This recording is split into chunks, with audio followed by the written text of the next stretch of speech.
आज जीएस के टॉपिक में हम बात करेंगे वायुमंडलीय नदी के बारे में। क्या होती है वायुमंडलीय नदी?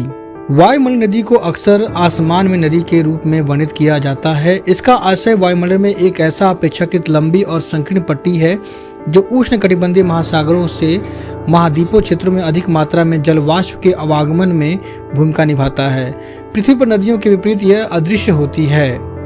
पाइन एप्पल एक्सप्रेस वायुमंडलीय नदी संबंधित तूफानों का एक प्रसिद्ध उदाहरण है, जिससे अमेरिका के पश्चिमी तट पर भारी वर्षा होती है। अब दोस्तों हम जान लेते हैं कि यह कितनी श्रेणियों का होता है।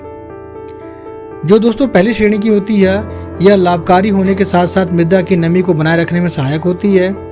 श्रेणी नंबर 2 होती है जो मध्य होती है, सूखे के बाद जलाशयों को भरने के लिए अधिकतर लाभदायक होती है, लेकिन लंबे समय तक वर्षा होने से स्थानीय बाढ़ और भूस्खलन हो सकता है। श्रेणी 3 की वायुमंडलीय नदी लाभकारी एवं खतरनाक प्रभाव के संतुलन के साथ अधिक शक्तिशाली और दीर्घकालिक होती है। इससे सूखा प्रभावित जलाशयों को भरने में मदद मिलती है, लेकिन अत्यधिक वर्षा से नदियों का जलस्तर बढ़ जाता है, जिससे पहले से ही जलमग्न क्षेत्रों में बाढ़ का खतरा उत्पन्न हो जाता है।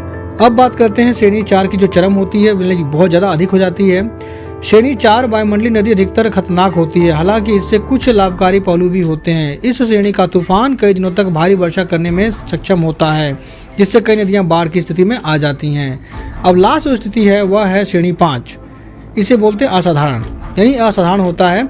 मुख्य रूप से खतरनाक होता है क्योंकि लंबे समय तक अत्यधिक वर्षा के कारण विनाशकारी बाढ़ आती है, भूस्खलन होता है और व्यापक विनाश होता है, जिसके परिणामस्वरूप प्राय अरबों डॉलर की आर्थिक नुकसान होता है। तो दोस्तों यह था श्रेणियाँ। कुल 5 श्रेणियों में हमने जाना कि कौन ज़्यादा कमजोर होती है, कौन ज़्यादा मजबूत होती है और किससे थोड़ा लाभ होता है और किससे ज़्यादा आपको हानि होती है। अब दोस्तों हम जानते हैं इसकी विशेषता के बारे में, थोड़ा सा आकार के बारे में जानेंगे।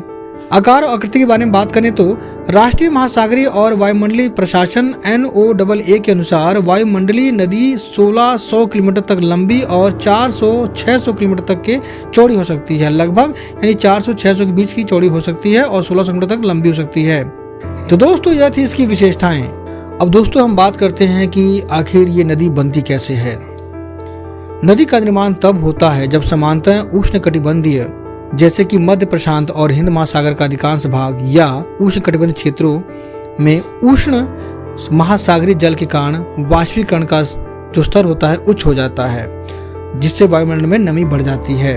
निम्न स्तरीय जेट धाराएं निचले वायुमंडल में तीव्र गति से चलने वाली जो पवनें होती हैं, आर्द्र वायु को उष्णकटिबंधीय क्षेत्रों से मध्य अक्षांशों की ओर ले जाती हैं। जब नम वायु पर्वत श्रृंखलाओं या वातावरणीय सीमाओं द्वारा ऊपर की ओर बढ़ती है तो वह वर्षा या हिम में संग्रहित हो जाती है और इस तरह आसमान में नदी का निर्माण हो जाता है, जिसको हम लोग आसमानी नदी कहते हैं। अब दोस्तों मैं इसके महत्व की बात करता हूँ।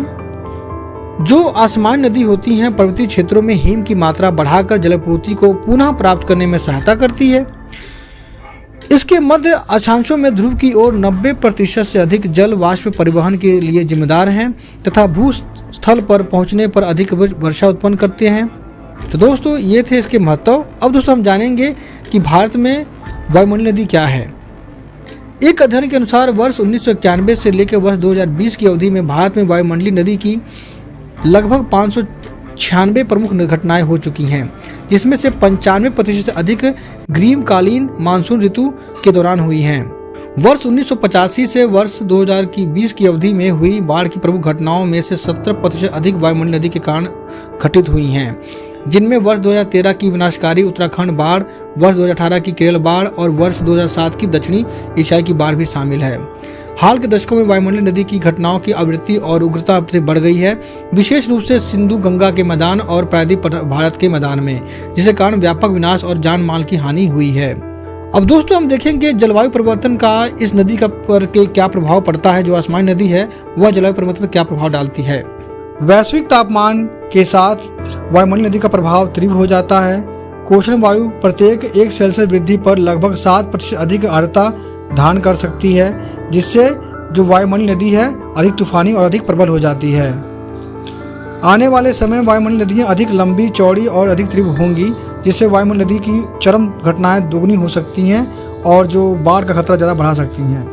तो दोस्तों यह था आसमानी नदी या कह सकते हैं वायुमंडलीय नदी, जिसके बारे में आप लोगों ने जाना।